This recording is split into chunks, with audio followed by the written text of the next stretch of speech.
Hello. Good evening, everyone. Good evening, good evening. Welcome. Sarah and I are pleased to have you here this evening, having had to postpone it from the horrible storm in March. A little bit different format tonight. Phyllis Katz is going to do a brief intro of our guest, and then she and Donna Nelson will be reading from Rich Remembering in honor of our wonderful guest, Carol Armstrong. The books, after the reading is over, I know some of you have to run for the bus, but after the reading is over, the books are at the front counter with the cookies, and Carol's going to stay back here and get them signed. For those of you at Kendall, I'm sure she's willing to sign them at home. And I'll be running around moving chairs. It's not to rush you out, it's just to give us room to move around. So without further ado, Phyllis Katz.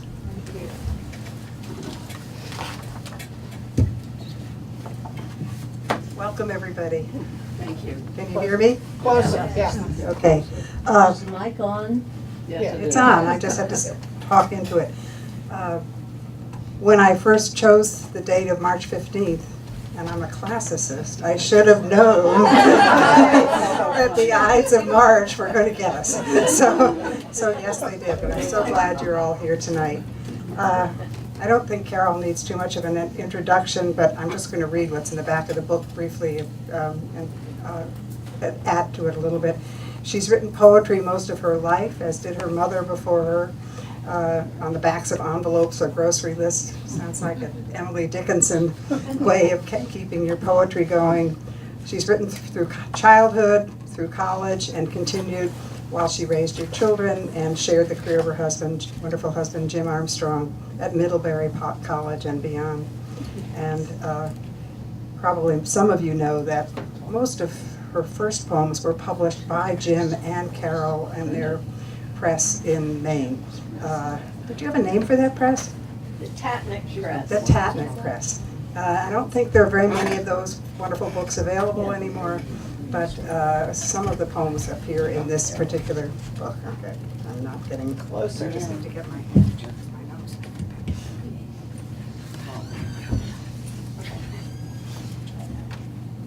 So, okay, everybody hear me? Back and way back. All right, here we go. This book, Rich Remembering, came about because those of us who've known Carol for many years, and she's been a part of the Still Puddle Poet Group for many, many years, realized that there were a lot of her poems that no one had ever heard. And so we talked with Carol about putting a book together, and it was myself and Deming Holleran, who were the founders of Still Puddle Poets, who were able, with Carol's help and with the help of a computer specialist who got the poems off Carol's old computer that we couldn't, to collect this book and put it together. We had the help of Barbara Jones, who had put together our books, Still Puddle books, and was a wonderful editor and found us a printer. And so we have this beautiful book. And the one other thing I should say is that the cover was painted by a longtime member of Still Puddle, Peggy Hemphill and now Lannon, and she did the covers for the Still Puddle books, and we sent her the poem that's on the back of this book and said we want something that responds to this poem, In Constant Moon. You're going to read that one, aren't you? Okay, good. So Donna and I are the readers for Carol, and we can't quite capture her voice, so you'll have to imagine her voice. And we've each picked some poems from the book to share with you. And the first one I'm going to read is called Rich Remembering, which is the title poem of the book. I'll hold this up so I can see it above the mic. Rich Remembering. I am content on a fair night when I find the moon where I expect it to be, flinging a splash of light across my king-sized bed, where I now lie alone after 71 years of sharing it with my husband. I still, out of old habit, don't turn on the light when I get up in the middle of the night, though it would now inconvenience no one and would greatly benefit me. Is this a part of remembering? Does it ensure I shall never forget? I mourn the emptiness, but cherish the remembering. I do not mind living in this half-world as well as the one of shoes and ships and sealing wax. Life is to be lived in all its variety, good, bad, joyful, as well as sad, enhanced by rich remembering. Beautiful opening poem for this beautiful book. Okay, the next poem I'm going to read has 3 parts. It's called 3 Dances in Slow Time. 1. Pavane. Black ice has not yet wholly stopped the tongue of the brook. In 2 places it sings out roundly over smooth stones, erupting through white crust. The sun sets to salmon dusk silently. Silently the near round moon sweeps up. In their vast pavane, in their cosmic swing without sound, in windless waste, they are accompanied by the dark, triple-tongued music of the brook, not yet silenced by black ice. Wonderful language in these poems, wonderful images. Part 2, Sarabande. Snow, like frozen cloud formations, melts into new, slow shapes. Spring is a dream the snow melts into, the drowsing field losing imagination's winter. Huddled together for dreaming, daffodils reach their new cold green toward an imagined spring. Part 3, Minuet. Minuetted into pattern grove, requiring a century of slow dance to shape sedate and solar-trophic bough with grace, extend a branch, advance, retreat with the elegance of eons. The trees step it lightly as wind-waft seed, the pattern blown exactly by chance, minuetted to a grove in dance.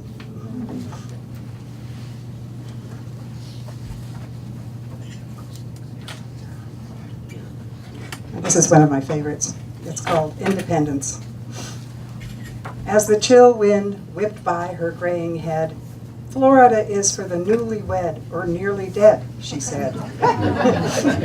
She likes it here among the snow-bent trees, where in the frigid, stiff midwinter breeze, the ponds for children's skating pleasure freeze. She loves her small house on the mountain road, the woodshed where her winter wood is stowed, the August fields cleared to the walls she's cleanly mowed. No Florida for her. Since losing Seth, she's made her peace with close and friendly death, and wants this crisp, clear air to be her final breath. Is there a place?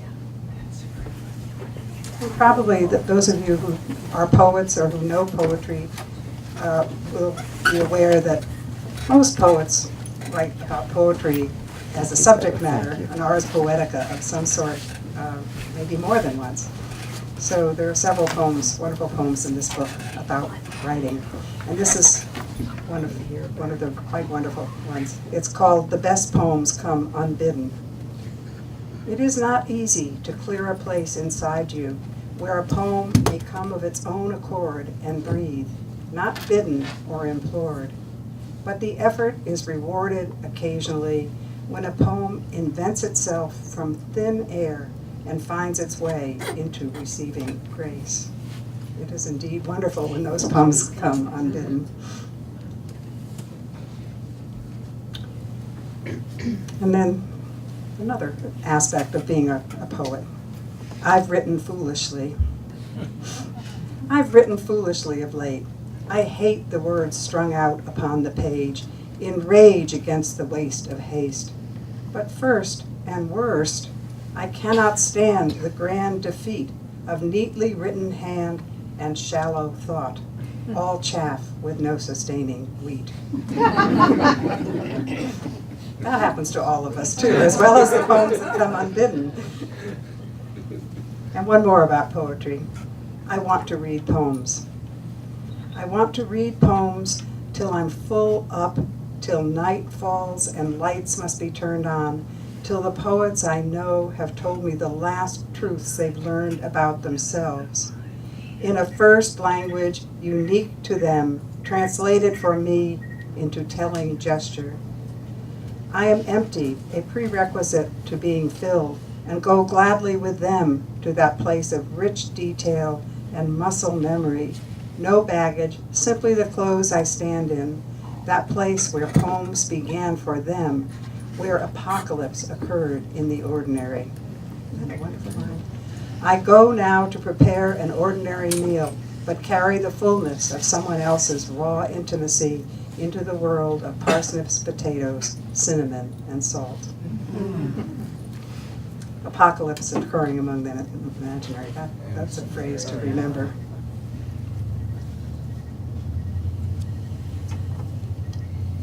Here's another one. I like almost all of these. In fact, I like all of them, but I have my favorites among the ones. This one is called Postprandial Snapshot. We never got to the pies, recumbent on the coffee table, their contribution to the evening being their pumpkin spice, fragrant cinnamon, nutmeg, clove, and the mother country God smell of autumn apples. One of us slid down on the sofa, succumbing to the languor of after-dinner lassitude. One of us, still upright, legs splayed out in front of him, seemed to be pondering his next weighty pronouncement. While I waited patiently to interject my stunningly cogent remark, which seemed brilliant at the time, but, recalled the next day, appeared somewhat wanting in substance, logic, coherence, perhaps even, oh damn, relevance. Our lady has a great sense of humor.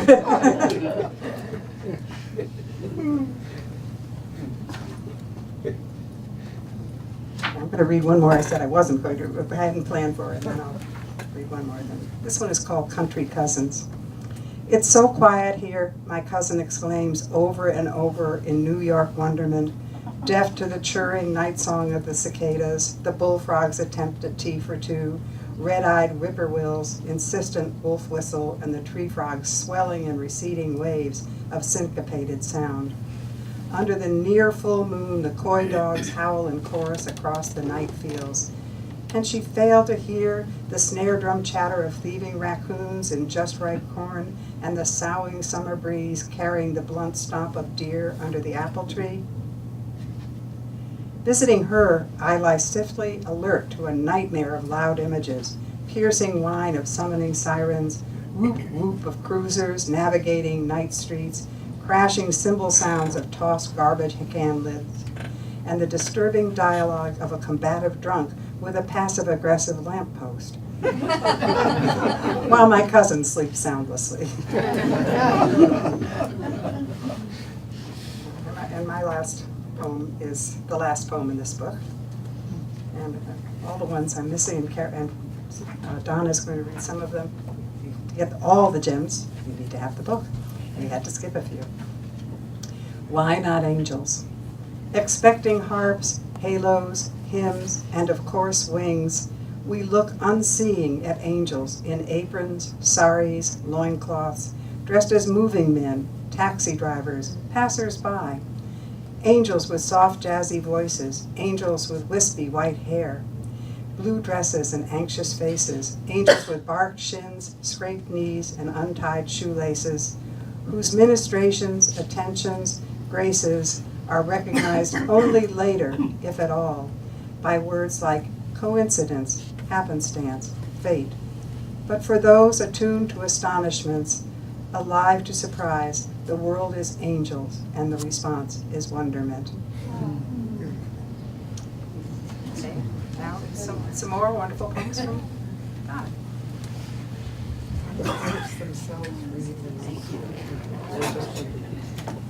See what I can do here.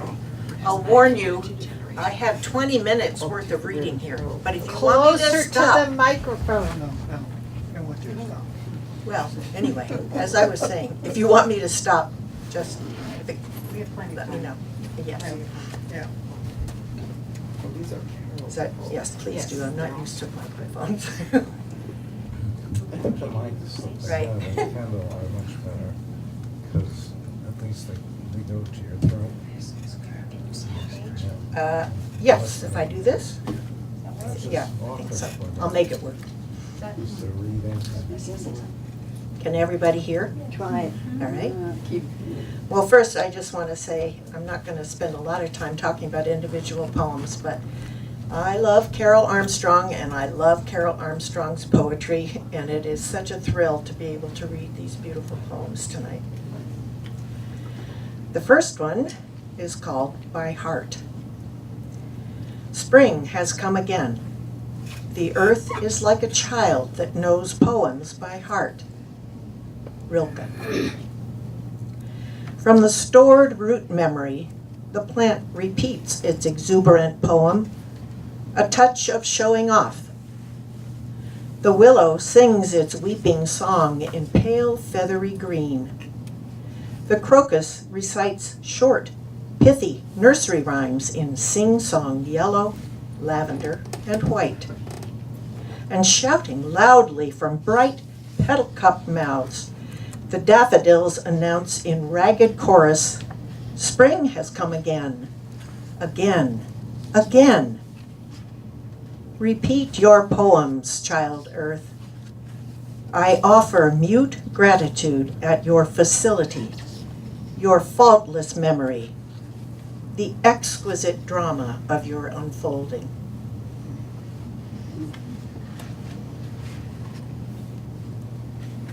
Daybreak.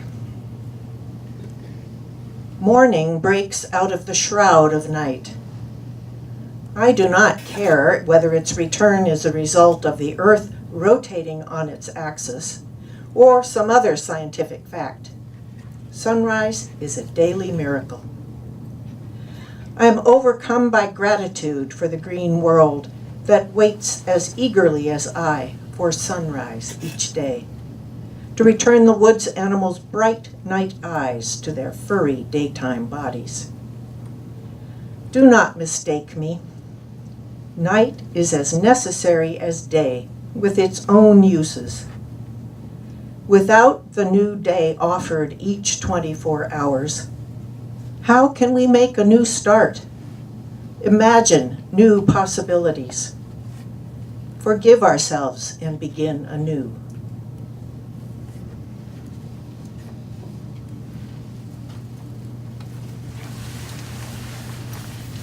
One of the things I love about Carol's poetry is the way she always incorporates what's going on in the weather, in the world, and what's outside. This one is January this year.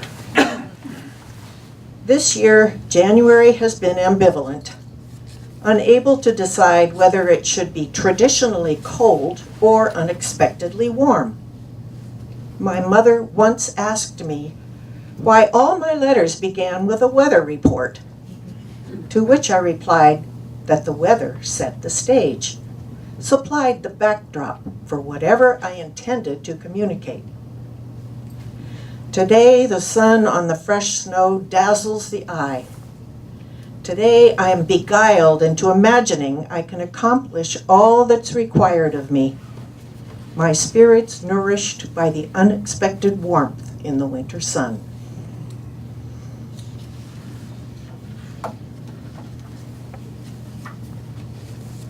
And here's another winter one. Today, it snows. I love this poem. Today, it snows softly on my sorrow, roundly mounding the sharp edges of grief, filling the now empty places where I used to live, content, where there was reason to dust and sweep, to cook, do laundry and dishes, where the reason was worthy, sufficient, and gladdening.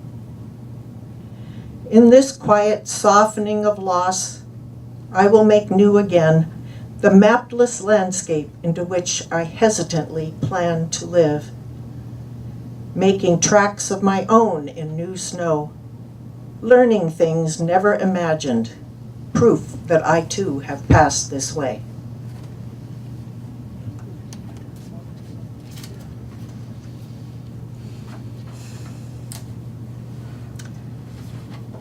Okay, this one will take a while. Thoughts for your penny.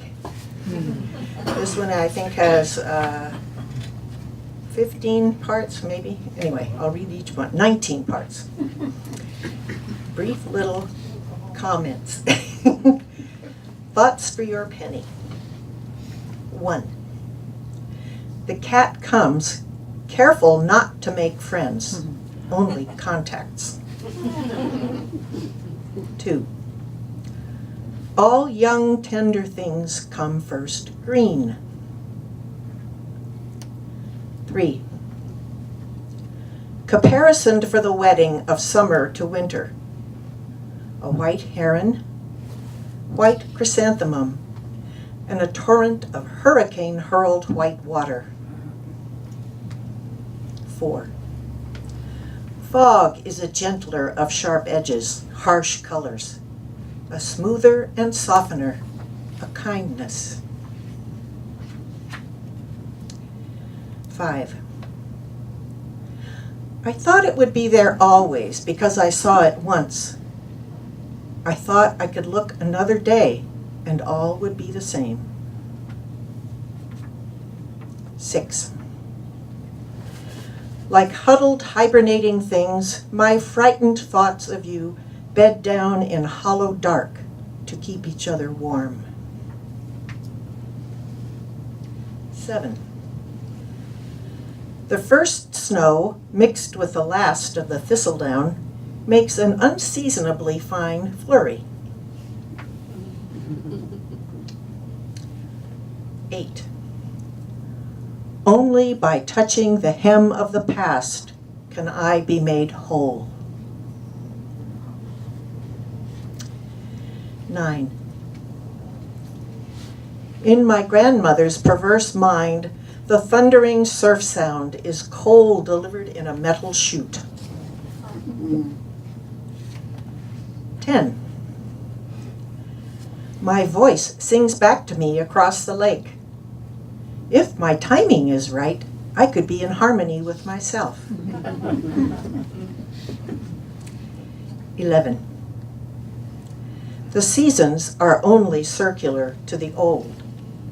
When you're young, there is an endless string of dew-fresh days. 12. The moon's half not large enough to start a sudden romance with anyone who comes along, but bright enough to light remembered tender things. 13. When I'm with you, I cannot sing. When I'm away from you, it is you who make me sing. 14. My sundial says it's not yet time to eat. My hunger says it is. My heart tells me I should have gone home long ago.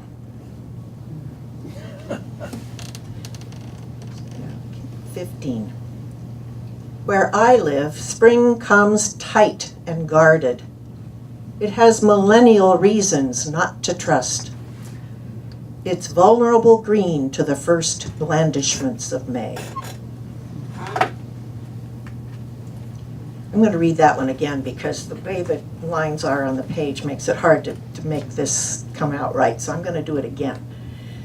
Where I live, spring comes tight and guarded.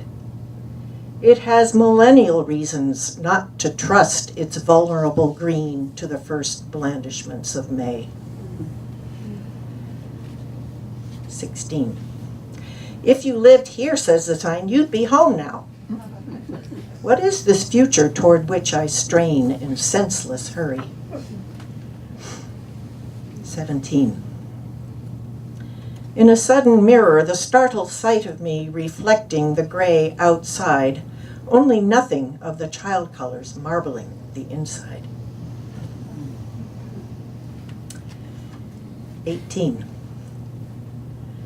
Even today, at age of 73, I remember the ship's names as if they were poems, said the Japanese pilot trained for the strike.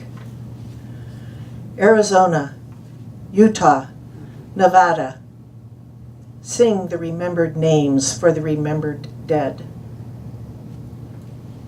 19. The dry wind drove sand in the face of our first try at civilization, swept it deep under blasted its memory, left us to try again somewhere else. Some fertile riverland, fair enough to image a New Testament.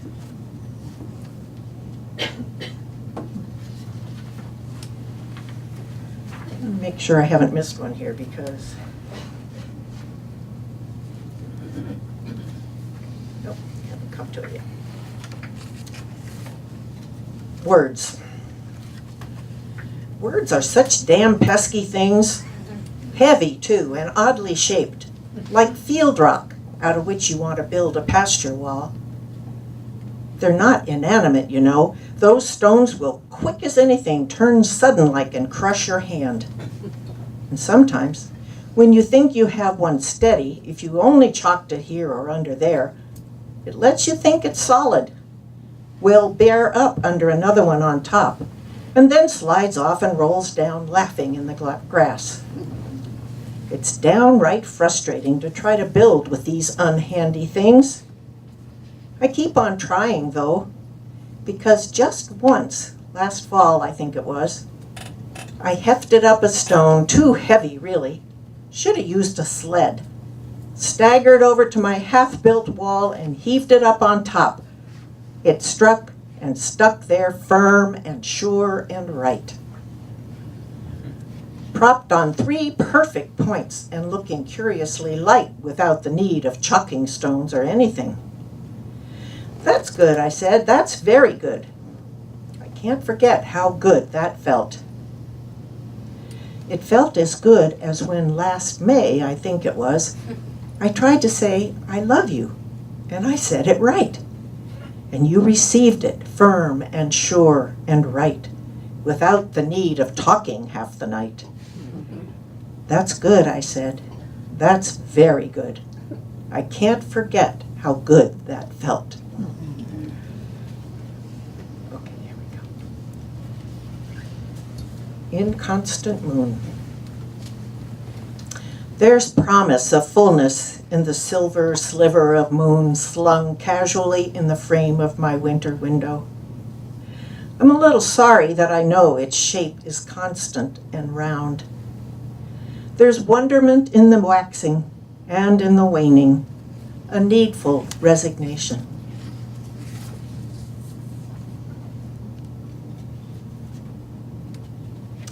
Oak leaves. This one's pretty appropriate. Spring is late this year, but the chill wind has torn the crisp brown oak leaves from the twigs and branches to which they've clung the whole long winter.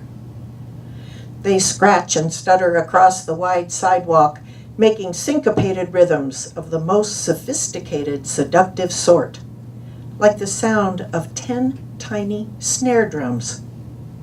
Sounds suitable for beguiling all millipedes within hearing into a wild stampede of joy.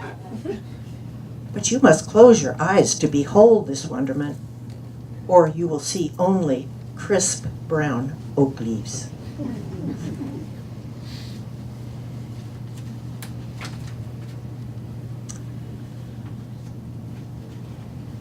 Into the silence. If you sit quietly long enough, your spirit peaceful, chipmunks will find nothing to fear and will dart by your quietness, playing about your feet, as though you were a natural part of their safe world. If you sit quietly enough, the small, peaceable thoughts which have been relegated to the far corners of your daily mind, the sly thoughts, the unremembered things, will feel safe enough to remind you you are who you are, how you came to be so, and what seemingly irrelevant things went into shaping the person you've become.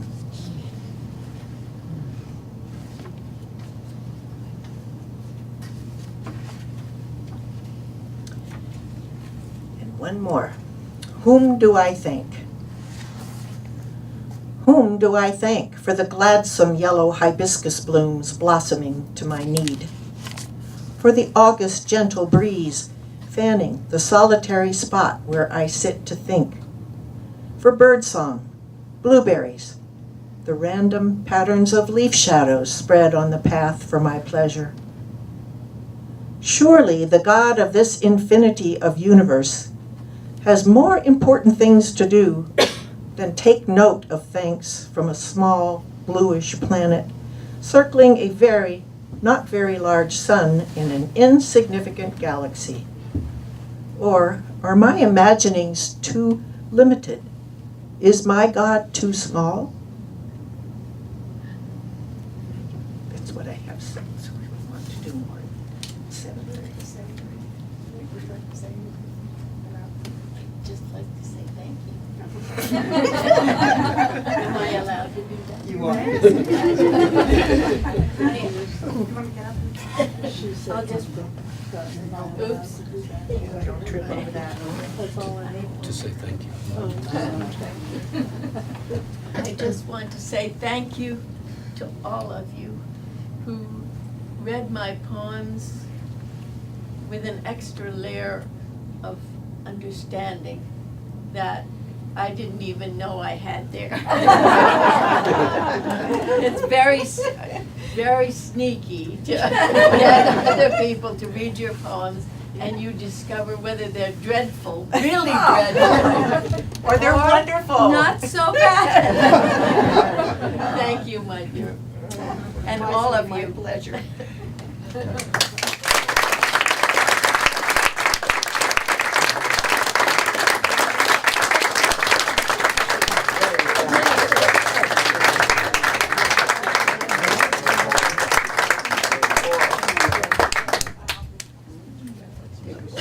That was fabulous. Thank you, everyone, for coming.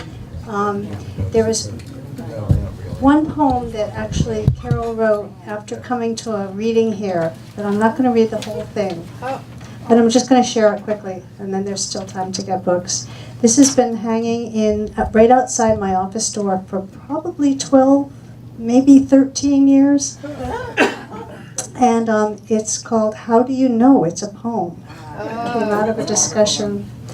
And we're just going to read 3 little sections. It's much longer than we kept time for. It says, if it tastes tart and sweet on the tongue, if it whispers and thunders by turn, if it builds vast sunsets out of small tinted words, if it cuts through a thicket of thorns to wake you from a sleep of 100 years, chances are it's a poem.